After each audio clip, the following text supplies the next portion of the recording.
I wish I got a little more time to rewatch this last episode.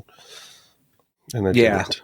Yeah, I watched it late because, speaking of dust, Mike, I'm a year older now as of Monday, so I totally blanked when I got home from my wife and I went out to dinner. I totally blanked, and I sat down on the couch, turned on the Xbox, and totally forgot that His Dark Materials was on. So I didn't watch until Tuesday night. So yeah, my brain is also dust. It's the Watchers on the Couch.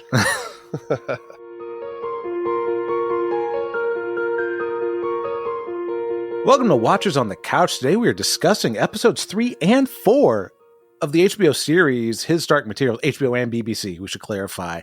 And as far as I know, His Dark Materials has not been taken off HBO Max yet, so you could still watch it. Unlike Westworld, it's gone, Mike. They fucking killed it. Yep. These episodes are called The Intention Craft and Lyra and Her Death.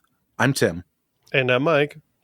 And if you're new to the show, well, first of all, welcome to the second installment of our His Dark Materials Season 3 episodes. What we do is Mike and I discuss our initial thoughts, and then we get into our recap and review of the episode. So let's start it off. Mike, initial thoughts, dust or bust for this week? Dust being sparkly and magic, and bust as well. Bust is self-explanatory.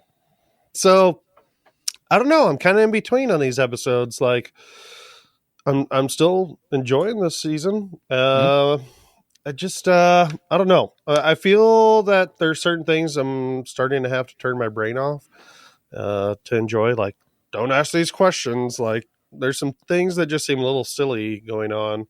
I'm like, so it's like the Bible. But I don't know. I'm kind of in the middle. I'm kind of dust and bust. So probably a little more towards the dust end. Sure. So what about you? Episode 3 was dust for sure. I loved episode 3. Episode 4 definitely goes a little busty for me. And not because there's no Azriel in episode 4, although that doesn't help. I want as much Azriels as I can get. Give me all the Azriels. Azriels. But I do like, one of the things I liked about this week as opposed to last week is that I do like how these two episodes felt like two separate episodes as opposed to episode 1 and 2 last week just felt like one long episode. But I would say outside of the stuff with Coulter in episode 4, I found myself increasingly annoyed by the whole Lyra Roger thing and and all the Mary Malone stuff. Like, I don't understand. Roger! I don't understand why we're wasting time with this woman and her sticks right now. Like, I'm sure it'll pay off, and I'm sure, like, the book readers are like, dude, it's really important. But it's like, right now, it's like, why don't you just give Mary her own episode in the season as opposed to dragging down the pacing of the show with watching her take a nap under a fucking tree and drinking out of a canteen? It definitely, you're right. It definitely drags down the pacing of the episode every time she comes along. Because in my notes, I barely have anything. I mean, well, she barely did anything. Yeah. And it's just, Mary just wanders around again and wanders with their sticks. It's Lord of the Rings. And I had this thought. I'm like, you know what would be fucking great is if it didn't pay off at all. Like, she's just so lost. Yeah. She's still gendrying out in the world, lost in the desert by the end of the episode. It would make me so happy. I would love it. She gets her own spinoff. So let's kick it off with The Intention Craft, episode 3. I have broken it down in order of character, from least to most important, in my opinion. So we will open up our recap with the viewpoint of Mary Malone. And Mary is still with the weird girls in a Gunways world. And Mike thought they were evil. Mike suspected that these girls were evil and that they were going to take her to the temple, which would have been more interesting than what happens because they do. I was watching as she was supplying up to get ready to leave. And the entire time they're like, the angles they shoot these girls at, it's like, they're going to fucking stab her. These girls look crazy. Yeah. And then nothing happened. Yep. Nothing happened at all. She gets some supplies. It's like, oh, you're all right. See ya, bye. And that's it. Every other scene this episode, every other scene of Mary this episode is just her walking around for about 30 seconds at a time. It felt just so to break weird up, seeing her just to break up the point of view changes between Asriel and Lyra and Will. Like it's just okay. Well, we can't jump back. We got to put Mary in the middle here somewhere. It's like, why? So we'll move on to Lyra and Will. So Lyra is dreaming about Roger in the underwood world still, and she gets up. She's all like, whatever. Pan doesn't know what's going on. He's like asking her, "Hey, what's up? Why'd you wake up?" It's like, well, sometimes people wake up early. It's like, get the fuck off my dick. But she's she goes wandering off by herself again, and every time she goes and wanders off by herself, I'm like, what the fuck? You're in this strange world. You don't even know where you are. Like, anything could happen, like while Will's sleeping, and you just, I'm just gonna go wander off on my own. I had a bad dream. Lyra. It's too much stuff to think about, Mike. That's her problem. But eventually Will wakes up and blah, blah, blah. And they do their, it's awful what your mom did to you, blah, blah, blah. And then the little flying agent shows up and tells them that she's there for Will and the knife and the girl. And Will's like, oh, you're not in charge here. I like how Will and Lyra, like, Will's like, you look different. Ha ha ha. Oh, you do too. Like, seems like it's been 2 years. Right. And we do find out it has been months. I think we find that out either late this episode or in episode 4 at some point. But he does mention that he had been looking for it for months. It's like, Jesus. Yeah, sorry I interrupted you. Salamakia? Is that how you say it name? Might be. I didn't even bother writing the name down. All right. Her and Roke, man, they both have the exact same haircut. But Will tells you. Do you think their scenes look weird? Because it still does to me. Like, it just looks the lighting is off or something. I don't know. They do seem like whatever their character is, their models or whatever they are, feels weird. And I don't know if that's by design or like they're supposed to be kind of creepy looking things. Yeah. But Will tells her it's not a big deal. I'm just like, well, all right. Wish they just kind of got that down a little bit. Mm-hmm. Or a bit like made us see enough of them in previous viewings of the show that we know it's like, okay, this is how it's supposed to look. Yeah. Because there's so much in these worlds that we don't have like a baseline for. Because when I see them, like, it looks to me like it kind of takes me out of it when they do close-ups of them. Mm-hmm. It takes me out of the show a little bit. I'm like, oh, it doesn't, I don't know. It doesn't look like they're there. It just looks like this separate thing that's just like, oh, we didn't have money to really kind of get this right. But doesn't look like anything. Not really that big a deal. So Will tells the little flying insect woman that he needs to talk with Lyra in private, and then he leaves the knife with her for collateral. And he tells Lyra that the knife's broken after the encounter with Coulter, and he gives Lyra back the alethiometer, the golden compass. And they do a little bit of catch up. He tells her about finding his dad before he got shot and killed. It's like, oh, I said hi to my dad and immediately was killed. Don't know why. Neither do any of us. She tells Will that she thinks Iorek can fix the knife, and Will's like, that's great. But I need to go and take the knife to Asriel.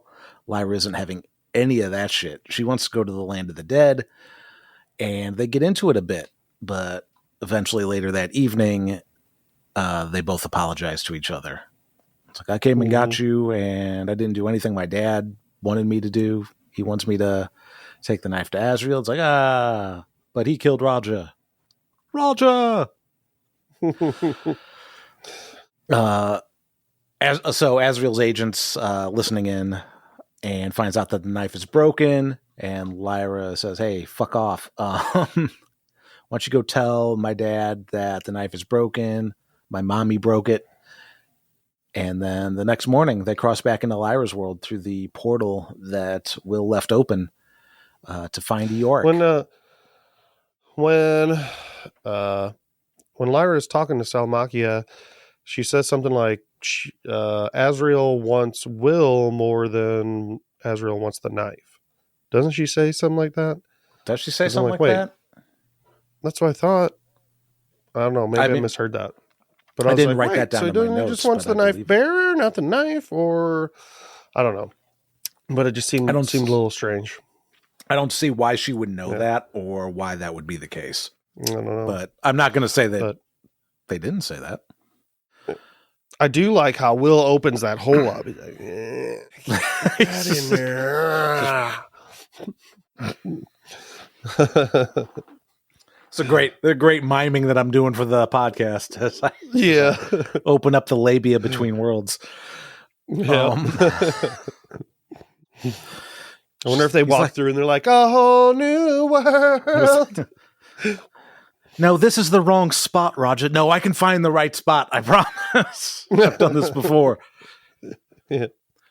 So Iork's still hanging around. Iorek Berenstain Bear is still hanging around this area. The alethiometer told Lyra so. It's like, just in case he can help, he's going to hang out by this gaping hole in between worlds. So give me a bear hug. Yeah, we see a bear hug, but there's something we don't get to see, which annoys me, and we'll get into that in a minute. Iorek doesn't want to fix. God, I wish we'd see Iork's balls. Iorek Ballstein. No, Iorek doesn't want to fix the knife, especially if they mean to take Lyra to the land of the dead. But eventually, after Lyra gives him a big rousing speech about doubt and how only good people doubt, and how both of her parents are in the band, no doubt, that he says, okay, well, don't go ahead and consult your golden compass and let me know what it says. And she says, hey, the thing says yes. It's on the fence, but it eventually says yes. It's like, okay. So they do this thing in the woods to reforge the knife. Iorek tells Will to focus his mind. Focus your mind, Will. This seems ridiculous to me. Just like an episode before, like, it's like, that knife is too strange. Oh, like he knows nothing about it. Now he knows how to mend it. Yeah. And knows that Will has to like use his mind to mend it. It threw me off so much. I'm like, what? Like he didn't know anything about it. I don't know. Like maybe they just, maybe that actor that does the voice for Iorek, like just had to phone it in and like, maybe he's actually a bear. Yeah. Last episode he was Jon Snow Bear, and now it's fucking who's the Smith? Gendry. Now he's Gendry Bear. He knows how to fucking make a dragon glass knife. Yeah, and I'm kind of upset that like I thought I was gonna be broken forever, and I was just like, nah, you just gotta, you gotta have this bear that knows how to put it in a fire and. So it's all back together. It's all good. We don't know if the bear puts it in the fire. We only get to see. So, well, we'll get to it. Hang on. So Will starts to focus, and he sees his dad, and the blade starts to come together. Will, you're a warrior. You are. I'm Moriarty Merlin, and I say you're a warrior. Look how far you've come without me. And then he sees his mom, and it's like, oh, it falls apart. Iorek's like, focus again, Will. So he focuses again, and this time he's focusing on Lyra. Oh, Lyra. I love you. I'd search for you for months. And boom, blades back together. Yay. Will passes the fuck out. So Iorek forges the blade, but we don't actually get to see a bear swing a hammer or anything like that. It's just like scenes of the knife getting hot, scenes of it getting quenched, but we just see the knife. There's no bear paws, no bear swinging a hammer, no bears dunking it in water or oil. Yeah, that bear doesn't have any thumbs, man. How's that? Where the fuck did the hammer come from? He just carries that underneath his armor, I guess, all the time. Yeah, where did the bowl come from that they put the knife in? I thought that was like part of his helmet or part of his armor.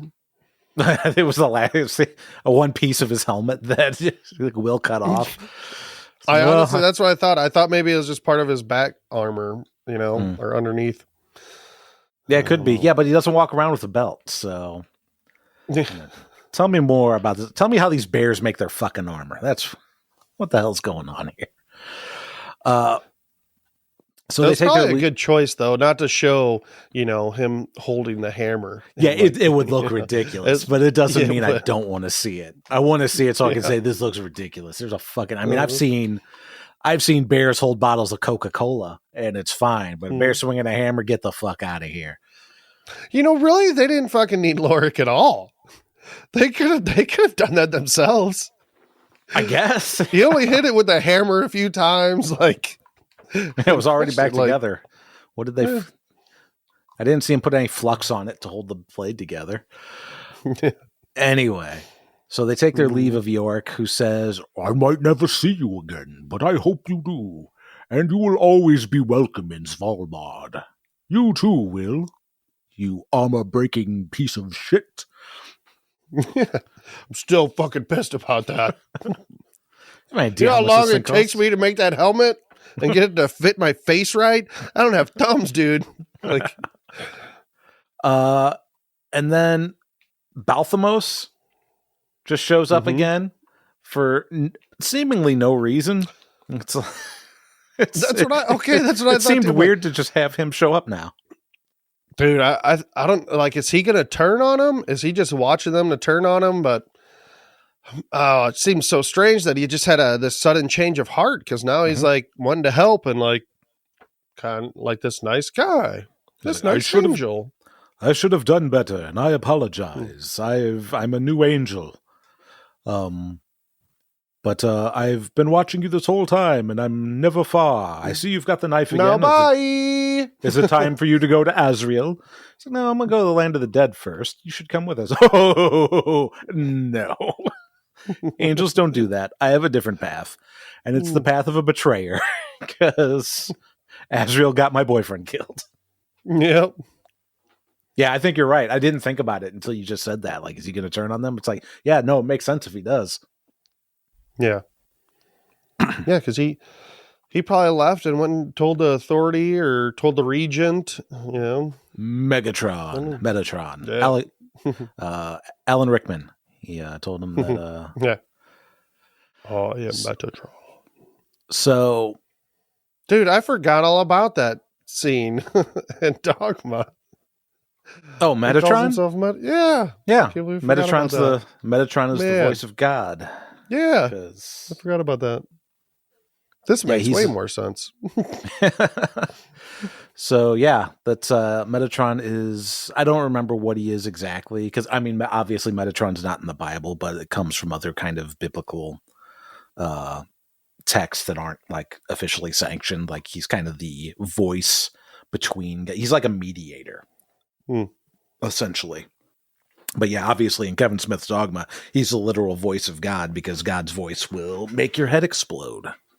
The one thing we haven't seen from Dogma that in this show is the shit demon. So I don't know what world he exists in. Ooh, maybe in the land of the dead. I'll tell you something about the land of the dead. I'm shitting myself with boredom. So...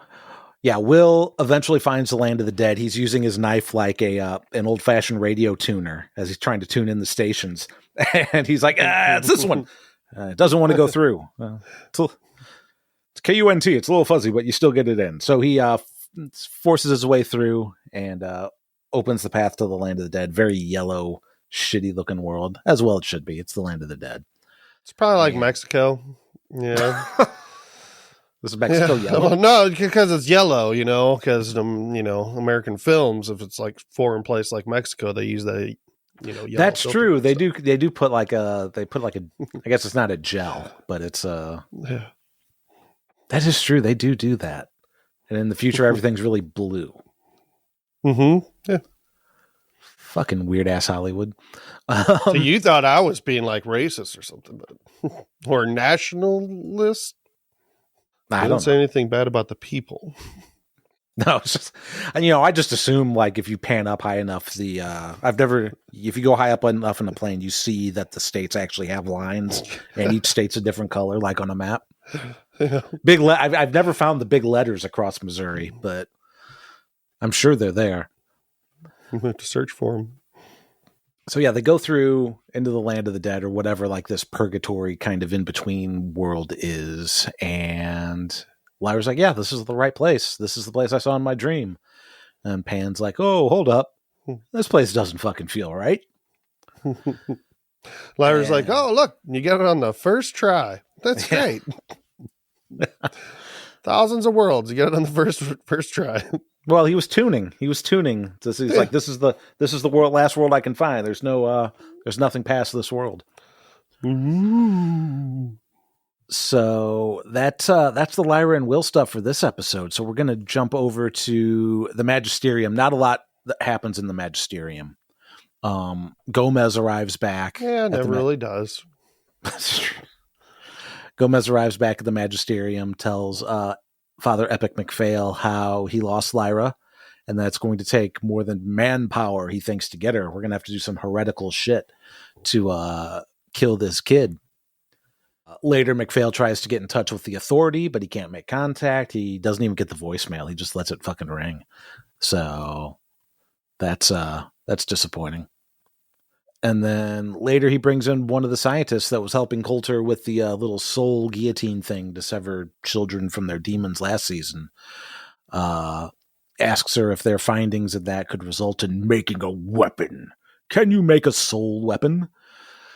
And she's like, hey, man, we probably shouldn't do this. Like, Azrael ripped a hole in the fucking worlds. He's like, hey, I've been tasked with creating a new Eden on Earth. And it was ordained for me by the authority. And she better help him make him a weapon or he's going to take what he needs by force. Now, when he says he's going to make a new Eden on Earth, which Earth? Is it all the Earths? Ooh. Just his Earth? Because each Earth has their thing going on. I would think just his Earth. That's what I would think. Because isn't it kind of heresy to even talk about the other worlds that they know about now? Yeah. I mean, well, that's what that Dr. Cooper, hanging with Dr. Cooper. Yeah. Yeah, she says that, but I mean, obviously it's heresy to talk about it, but they know they exist because they sent ships through it at the end of last season. And they're still guarding that rift in space. Yeah. So whatevs. And that's it for the Magisterium. So yeah, McPhail wants to make a weapon. So the meat of this episode is the Lord Azrael Balakwa stuff, which is, by all accounts, this is the best part of the show. So Azrael's basically taken Coulter prisoner after he found her knocked out last episode. And she's like, you don't need to tie me up. And he's like, well, you had a chance to be by my side and live in this big tent. Isn't this a nice tent? But instead, you decided to go back to Lyra. What are you, her mom or something? And she's like, yeah, and you're her dad. And the Magisterium wants to kill her, dude. So, I don't know. Like, Azrael's still super dismissive of Lyra. Well, the whole Eve thing in general, but definitely the Lyra stuff, which is kind of tiresome. Mm-hmm.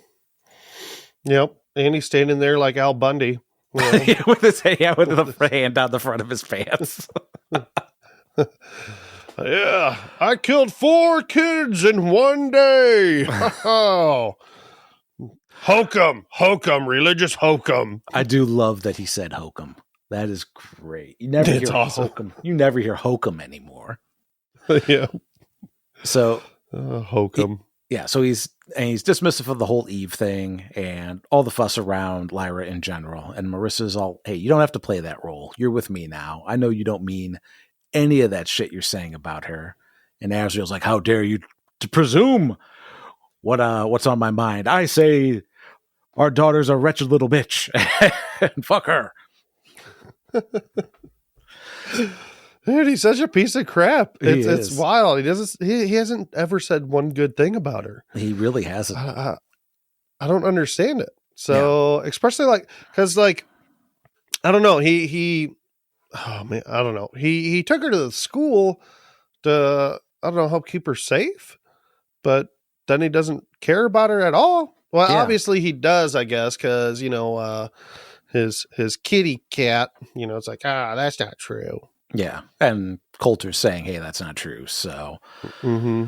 I don't know. So yeah, Asriel's like, man, that girl sure cast a spell on you. It's like, yeah, that's what happens.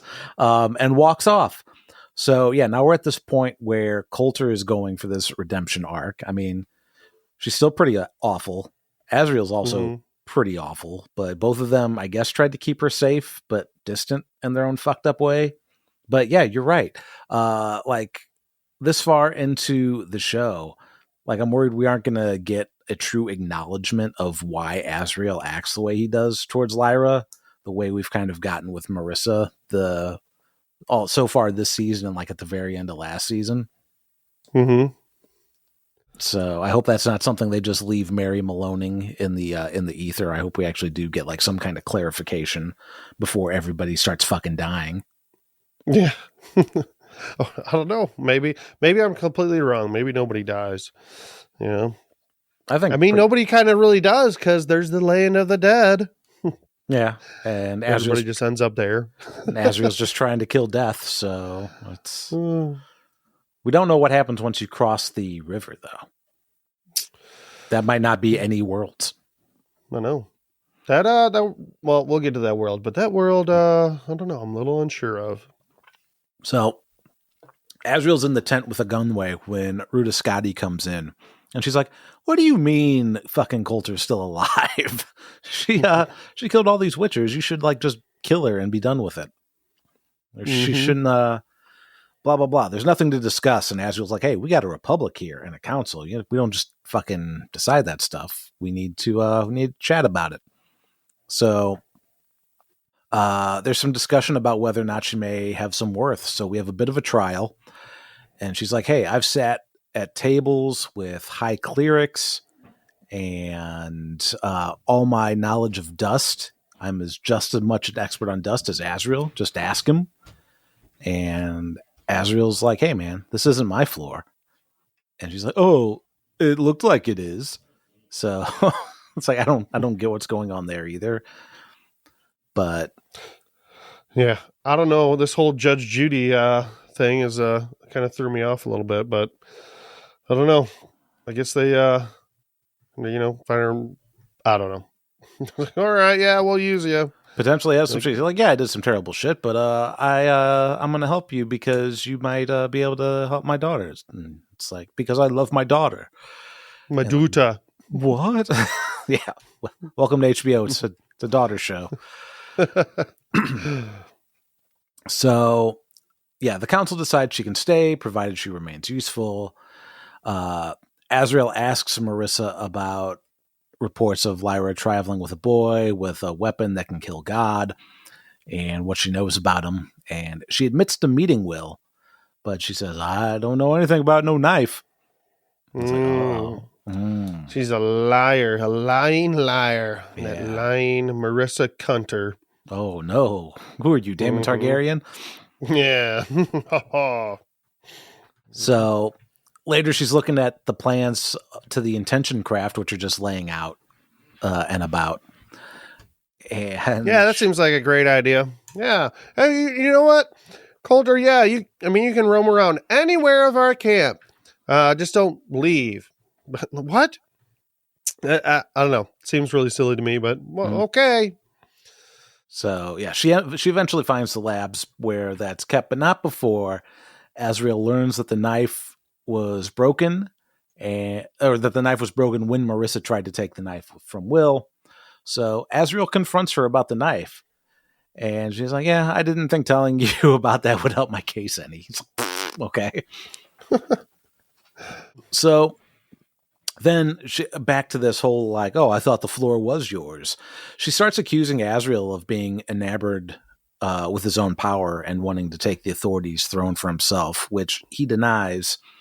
And like, I don't know where this is coming from. Like, I don't know if like we're supposed to like, because of their relationship, Coulter knows something about Asriel that we don't know yet, or if this is like just some fucking thing where all the men that's been around her have been after power, so she just assumes that Azriel is too, because it seems like she's trying to imply intentions that genuinely aren't there, but for some reason she thinks are there. Mm-hmm. Mm. So so he denies the whole like wanting a throne.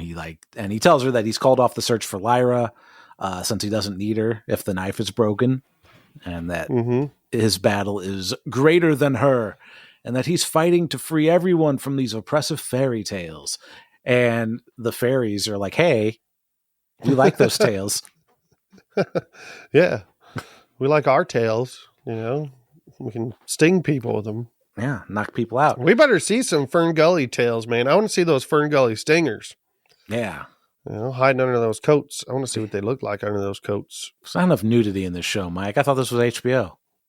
I want to see some Fern Gully sex, man. Let's do this. I want to see a Fern Gully have sex with a full-blown person while a demon watches. Yeah. You know, the Fern Gully person could, you know, do like Will and, you know, open up the gap, you know. We call this the Richard Gere. Yep. So he goes back to the throne. They got a throne. I don't sit on a throne. I sit in the earth, and I've sacrificed everything because this is a fight that must be won. And while she's the one that truly seeked power and became a tool of the magisterium to make machines to tear children apart, I've only torn apart one child. No. That's silly. And then Lyra comes along, and now suddenly she's capable of love. And Coulter spits in Azriel's face, and Azriel does a Daemon Targaryen on her neck. He's like, why can't you be what I want you to be? And he's like crying. Like, the thing that we haven't like touched on is it seems like there's still something there, at least on Azriel's side for Coulter, because like this whole thing is like, she's not really manipulating him, but he's totally open to being manipulated by her. Man, this scene, like, he grabs her neck and I don't know. That's that he went like stalker cray cray. Yeah. It was He's that not a definitely good showed guy. some of his character. He's not a good guy, Control but freak, like, I guess, huh? for sure. And he's got tears going down his face the entire time. And then he like sits in front of the craft and he's like, I am doing this because the power of the authority is a lie. And he tells her all the stuff that we learned last week. Fucking authority. He didn't create anything aside from these institutions that shackle us. It's all ruled by Metatron, an angel with no penis. He says that he also says that angels, he talks about angels and he's like, well, basically a person. Yeah. Like, I don't think that line was just like a throwaway line. For sure. I think that's going to be kind of important because they're not this almighty powerful beings, you know, they're not that much different than we are. Obviously, they do have, you know, extra powers, but like, I'm wondering if like this ties into like the land of the dead, or like, I don't know, are angels just people after they die in a sense, or I don't know, or are they just, or is it just another person? Like, is the kingdom of heaven really just another world? Okay, yeah. But just those beings themselves are able to travel through the worlds easily. Yeah, you they're know, basically they were just born that way. Yeah, Megatron is in heaven, Oxford, and yeah, yes. So yeah, and Marissa's like, I don't believe you. You're a lying fucking Lyra, and Azriel says, no, it's a lie. All the awful things that you did in the name of the authority was a lie, you dope. And I'm going to show you. And then you can watch me start a war. So he takes her to see the captured angel Alarbus. And we cut over to a scene with Ruta Scotty and a gunway where apparently there is angel activity across all the worlds. And Scotty is Scotty, not Scotty. Beam me up. Thinks that it would be foolish to presume that the rebel angels will actually side with Azrael if he does something to one of Metatron's angels. Which, whoops. yeah, spoiler alert, he immediately does after this scene. I thought that was silly. So he explains to Alarbus that I don't need a knife. Between his work and Coulter's work with Dust, they can cut him into 1,000,000 pieces and send him back to Metatron with a message. And Alarbus is like, "You're a sinner," and Azrael's like, "I'm the harbinger of change." Mm-hmm. And my message to Metatron is, "I am here." Are you not entertained? Yeah. So he flips the switch and blows up Alarbus. Meanwhile, Marissa slips out and commandeers the intention craft. What? What? Oh, didn't see that one coming. Oh, it's powered by demons, and you just need your intentions to fly it around. Interesting. Good thing you left those plans out for me to read. No. So, hey, one thing that they say, like, that was surprising to me was about the knife, that it was created only 300 years ago. Mhm. I was just under assumption that this thing's like fucking ancient. For sure, but yeah. It's like, oh, all right. There's a lot of lore in this world that we're not getting that seems to just like come up happenstance. Yeah. So, yeah, as she's flying off, she's getting pursued by Azrael and some troops. Azrael decides not to open fire on her and instead tells Roke to get on board and follow her. Azrael's like, no, don't go. Oh no, I really don't know. Don't go. Uh-huh. So trickster. So she's all, "Goodbye, Azrael," and he gives a stoic nod as she zaps herself away. And a Gunway is pissed. He's like, "What the fuck are you doing, Azrael?" And Azrael's like, "Oh, she wants to play mother, so let her. I hope the Magisterium is ready for her." Which, no, you don't. That's not what you want to hope for. But okay. But that's what happens in this episode. The intention craft. We actually end with the stuff that we said with Lyra going into the yellow world. But yeah. Next up, we're going to talk about episode 4, Lyra and Her Death. So, Mike, Lyra and Her Death. Let's get the really important stuff out of the way first. You ready? Okay. All right. So Mary Malone walks around and rests by a tree. Next, we see Mary Malone. She's sleeping by the tree before she's woken up by some part bear, part giraffe, part aardvark thing. Yeah, like part aardvark and elephant, like an aardvark-ophant. Yeah. And then Mary drinks out of a bowl, eats a blackberry.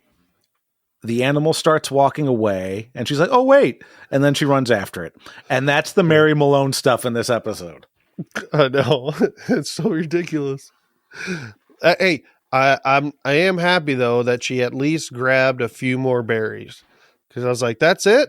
Like, she was all hungry and like she's just gonna leave that there. Like, dude, just pop all those in your mouth at the same time and go after that aardvark. She did leave something behind. Was that like a scarf or something?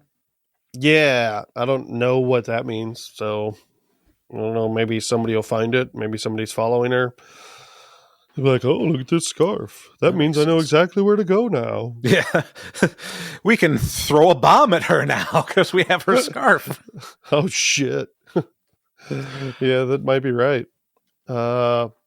This aardvark, I'm thinking that's an angel.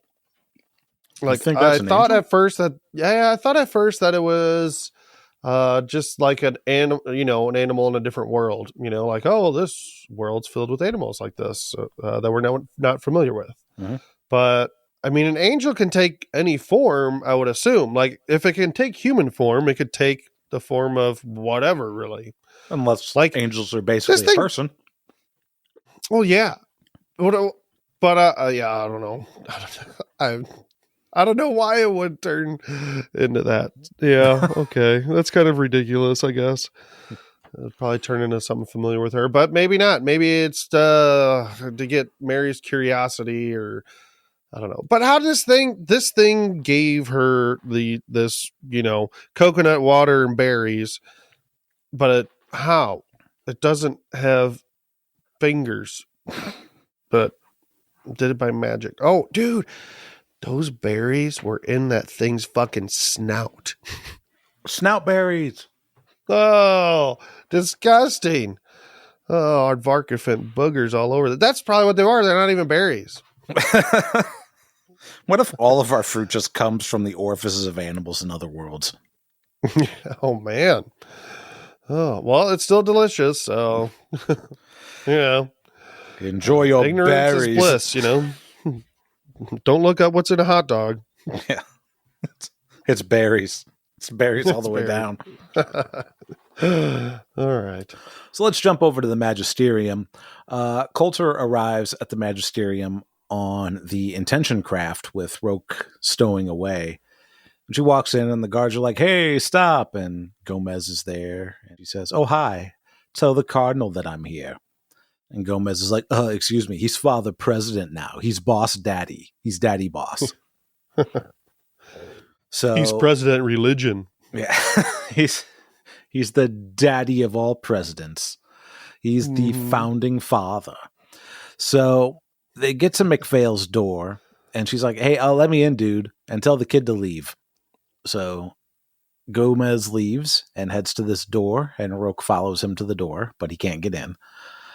So we jump back to McPhail, and he's all pissed off at Coulter. He's like, you prevented us from finding Eve, blah, blah, blah. He's like, my daughter. It's my daughter. So they have some back and forth about who betrayed who. And Marissa says that she had a plan to keep Lyra safe until McPhail fucked it up, like he always does. And he asks, oh, what plan? And she's like, well, Eve wasn't the source of sin until she was tempted. And I had Lyra's source of temptation and the knife and everything. And your fucking goon showed up and scared him off. And he's like, is Asriel still seeking Lyra? And she says, well, now that there's no knife, she's of no use. And now he only sees his war. I think I saw him murder an angel. And that's why I'm back here. He has to be stopped. An angel? An angel came to Asriel? Yeah, an angel never came to you, did he? Oh, gosh. Oh, I just dusted.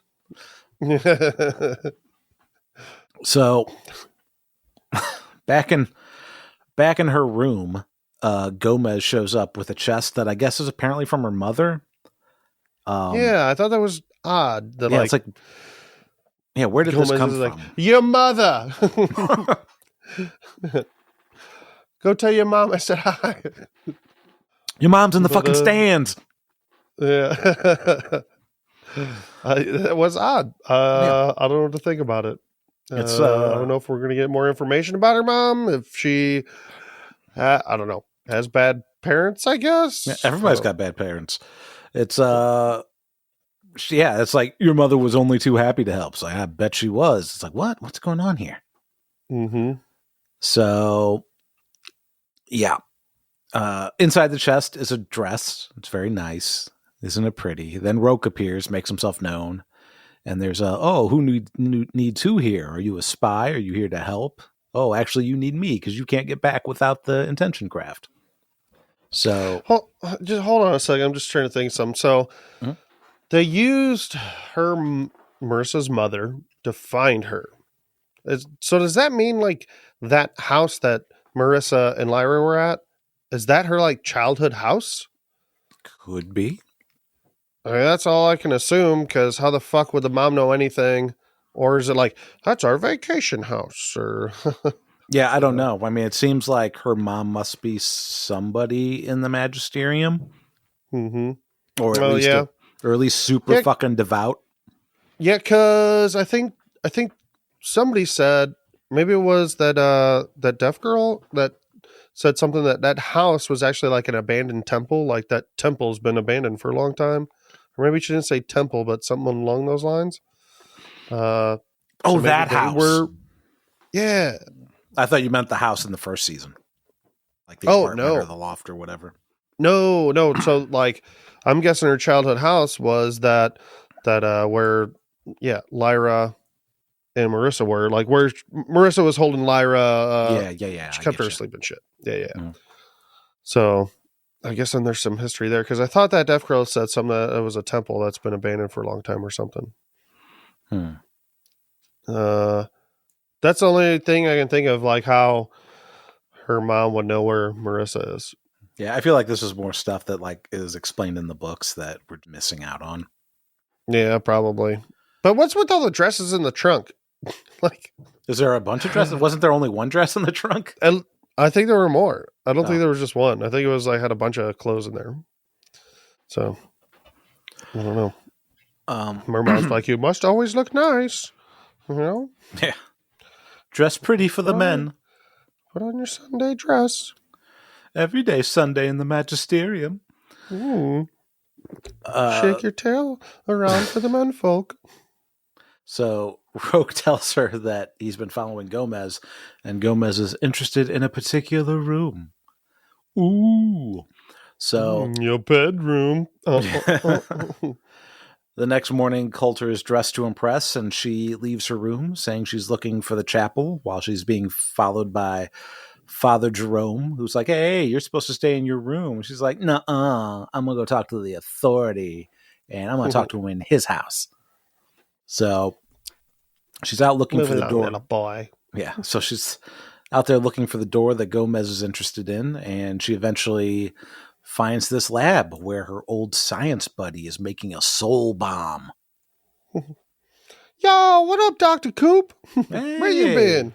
You still have a job, and you're still alive. Wow. Yeah. I thought for sure people were going to die because of me. I thought everybody up there was dead. Sorry about that, by the way. Yeah. Whoops. So she figures out it's a web. Like, the doctor doesn't really tell her much of anything, but she surmises it because she's she's wicked smart, yo. And Gomez shows up and removes her. Yeah, but she does find out it's a bomb, right? In that scene, and then finds out it's directional. So, it's like a mini Death Star. And she's like, well, who guides it? The authority. Well, we know that's not true. Intentions. So later that night, Gomez sneaks into Marissa's room, and it looks like he's going to cut her throat, but instead takes off her necklace. And Marissa isn't actually asleep at all, and she tells Roque to follow that asshole. Are we supposed to know what this necklace is? Like, why she wears it? I don't know. Because Azrael said something about it, and he was like, oh, you're still wearing this thing? Yeah, I don't know I don't know if that was in the first season, and I just forgot about it. I don't remember it being in the first season, so I don't know. Whatever. I guess maybe it's something that Azrael gave to her. Or, I don't know. But yeah, so we find out that the soul bomb is also a multiverse homing missile, and they're going to use Lyra's hair to aim the device, and it will kill her wherever she is. From some hair. Yep. Because the hair wants to belong to Lyra again. So all the hair that falls out of your body always wants to be back. Like, why doesn't it just stay in there then? I can tell you for a fact that it's not true. And it hasn't been true for at least 23 years for me. Oh. I guess about 20. But yeah. That's a little silly, but okay, I'll go for it since like everything's kind of made out of dust or I don't know, whatever.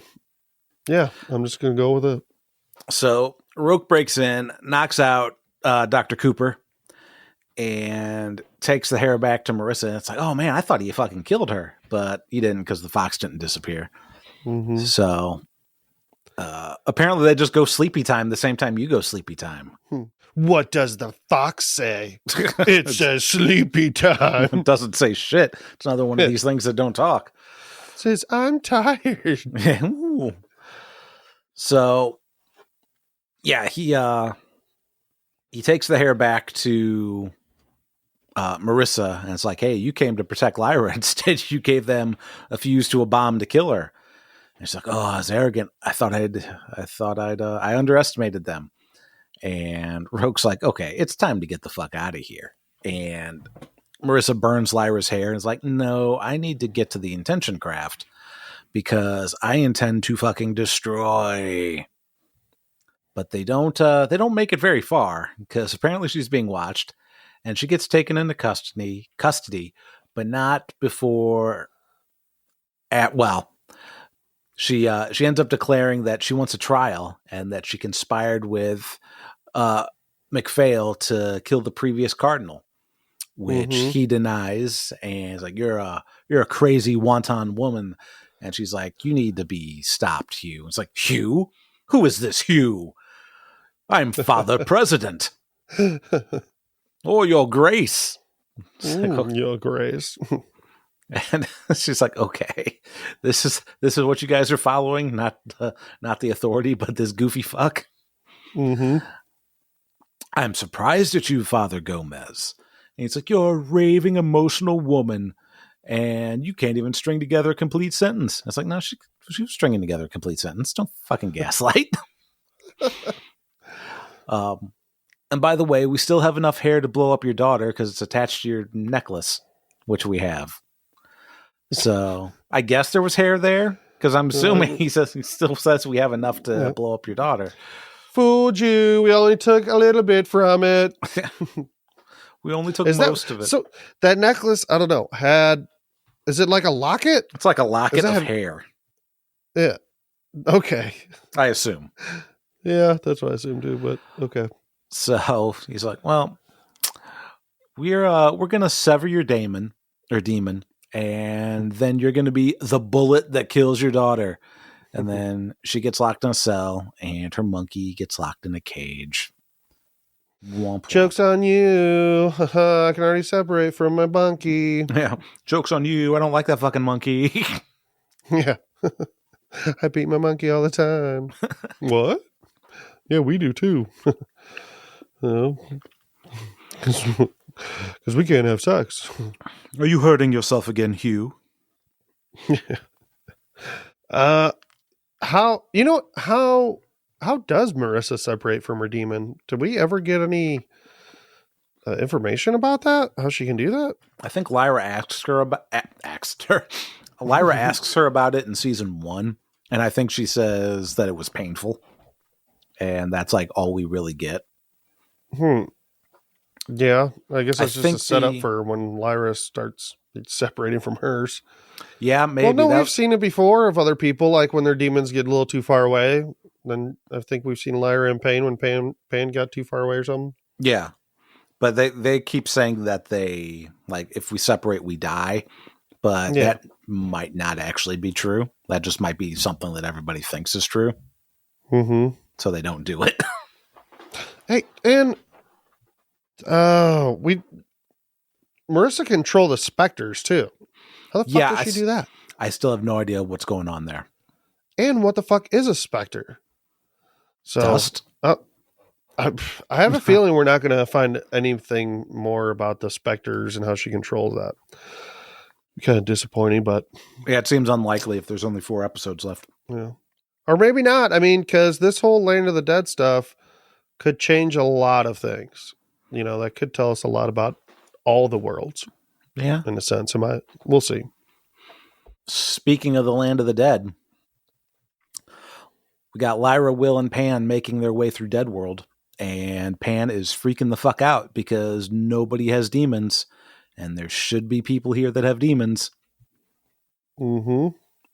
So they make their way into this warehouse thing where people are just passing by. So nobody's like talking to them because they're all dead or whatever. And there's an alarm and some old dude's like, hey, wait a minute. You're not dead. Get out, not dead people. Mm-hmm. It's like, well, some people were chasing us. And if this is the world of the land of the dead, like, this just seems strange. Why is there roads? Why is there a paved road? Why is there like an abandoned like bridge or whatever? I don't know. Who built that? I have lots of questions about that.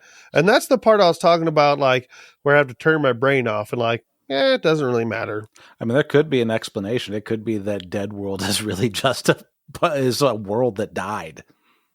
Yeah, I that's what I'm wondering. And who knows? I guess hopefully we find out more next episode. I'm very curious. So she's like, hey, we were being chased by some guys and we need to find our friends. And he's like, well, first you were being chased by some guys and now you're looking for friendship. Well, you'll find neither here, liar. And he's like, no, it's Lyra. That's you're pronouncing it wrong. You have to go. No ticket. Yeah. Go to holding area 32. And then they get to holding area. Okay. I guess we'll just go there. Where is it? Got any directions? Like, they just go walk away, like, without any directions. How are they supposed to know where that's at? I don't know. I guess you just follow all the people. So they get to 32, and some guy tells them to go to 507. It's like, fuck, man. Here we go. I thought the rest of the episode was just going to be that. It's good. It's a choose your own adventure book. Turn to page fucking 503. Yeah. They're just going to go to the next place, and he's going to be like, go to 102. Then we start at the beginning of the series. So they come across some dude that actually talks to them, and he says, hey, we're on the same path. And there's a room of people that aren't quite dead yet. And he introduces Lyra and Will to them. It's mostly dead. Yeah, mostly dead. And Lyra and Will ask for help, and some woman is like, hey, they shouldn't need help. Talk to your deaths. And What? What? Yeah, so we learn that everyone is born with their own death that is with them their entire life, and that they're the ones that take them out. So, Mike, there's a Grim Reaper with us right now. Our own personal Reaper. Yay. I feel all warm and fuzzy inside. Yeah. There is love in knowing that they've been with you your entire life and they're just waiting to kill you. So, yep. And they'll take you, your deaths take you to the boat and the boatman. And Lyra's like, yeah, that's where we need to go. How do we get there? And she's like, well, we don't know. You don't get there without your death. You have to invite your death to you and blah, blah, blah. So Lyra is trying to figure out how to invite her death. And Will and Pan are like, hey, let's slow down a bit here. This is getting stupid. Yep. Like it's getting a little crazier and crazier as the episode goes on. Mm-hmm. It's like, Will's like, maybe this isn't the right thing to do. And Lyra's like, maybe, but we're doing it. It's what we came here to do. She's like, you don't understand. I didn't get a chance to say bye to Roger. I want to set things right, even if it means I have to die, which causes her death to show up. So they have a little chat. And Lyra's death is like, hey, you're going to die eventually, so there's no real rush. And Lyra is exactly. Like, yeah. And Lyra is like, well, we both have to talk to people. And Death is like, yeah, so does fucking everybody. What makes you special? And she's like, well, if you've been with me. But I'm really, really hurt. Really sad. Since you've been with me, you saw how Roger died, and Roger needs me. Roger! And he's calling out for me. So Death agrees to take Lyra to the boat, but can't take her any further. So they get to the boat, but not after Will is like, so what if we die and don't make it back? And Lyra goes, well, then we'll have died doing something important, which will you have? Doesn't seem like it. Nope. What, just to show up and say, oh, hey, I missed you. Sucks you died. Oh, shit. We're dead. So, we can't find our way back. Can't go back. This was important, right? Yeah, it totally was. I'm so glad we did this. I'm glad. So the boatman is like, what if you can't go? And he's referring to Pan. And everybody's like, what? No, Lyra has to leave that part of herself behind. And Will's like, hey, why should she leave behind something when I don't have to? And the boatman's, oh, you do. Absolutely, you do leave something of yourself behind. Unlike Lyra, though, you don't see and talk to that part of yourself. You're going to find out when you're on the boat.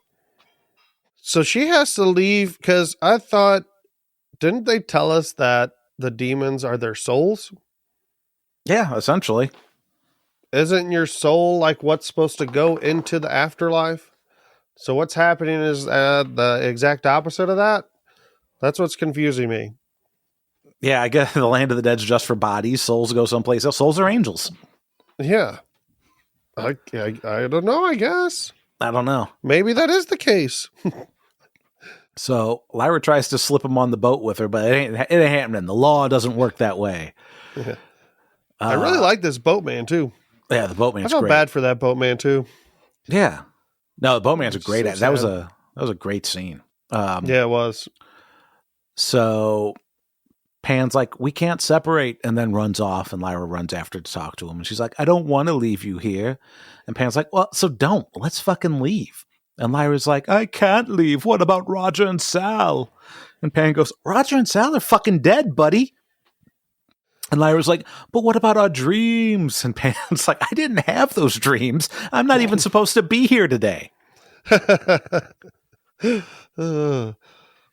just have to add every Kevin Smith movie in. So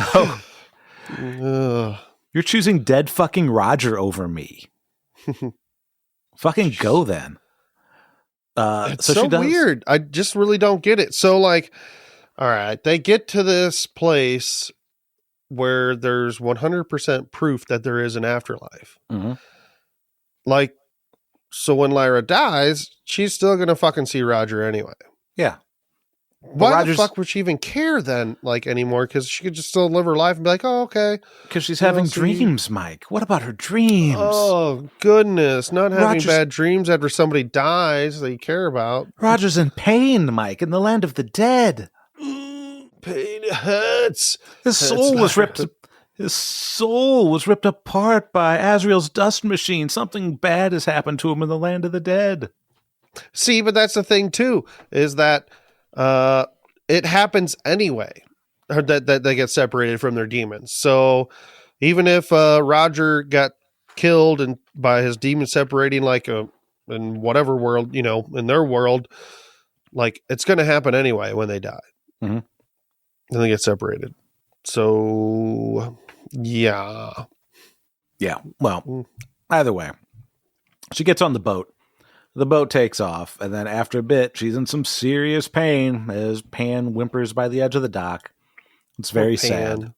Yeah, it's very sad for Pan. Lyra should just die, and then Pan can be the main character of this show. Lyra fucking sucks.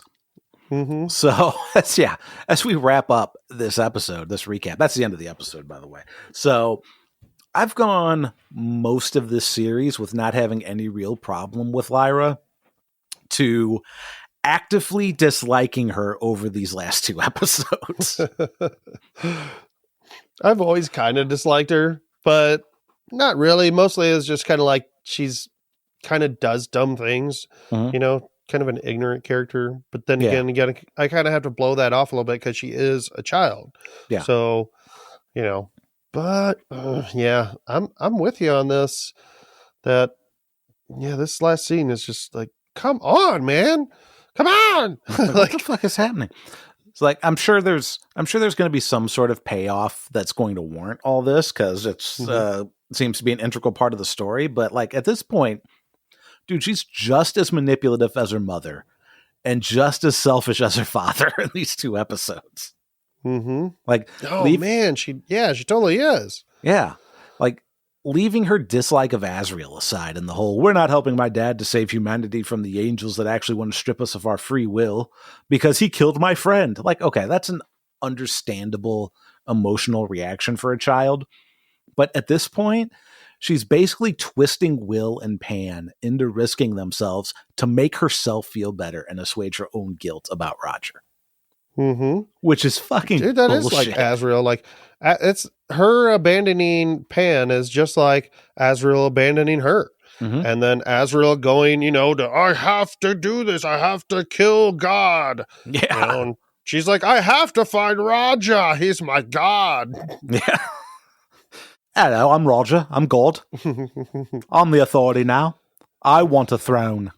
This place seems really sketchy to me. I don't believe it's like this Land of the Dead where I know I just said, hey, all about this stuff, but like, hey, there is a Land of the Dead. This is where you go when you die. Mhm. But it seems real sketchy. It doesn't seem like the place where you go when you die. Like, it doesn't seem like it should be this way. It's like it's the train station. It's the glowing train station in Harry Potter. But well, it almost seems like bullshit. Is this like another place, kind of like how the authority isn't actually like the creator of everything? Mhm. Maybe in this world, I don't know. There's an angel that's taking advantage of people who have died. Like, yes, maybe there's an afterlife or something, but I don't know. Maybe those people don't have to go there. Maybe they're being manipulated to go there. I don't know. Why are there people there that aren't dead yet, and they're like waiting for their death to find them? The only thing I could think of is if they're like in a coma, like they're on the edge of death. Oh, okay. I don't know.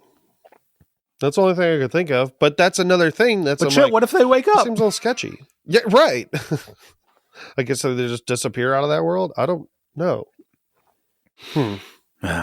That's so. I think we're going to find out something about this world that it's not what it seems to be. Yeah, probably.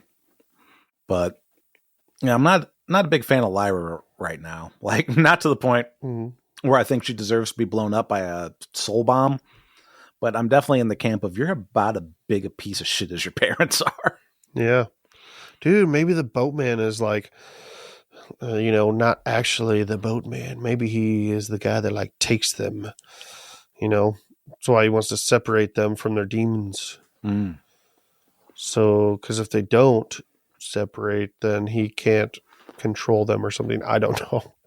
We're going to find out, next episode. He's like, I'm the boatman. Cuckoo cachoo.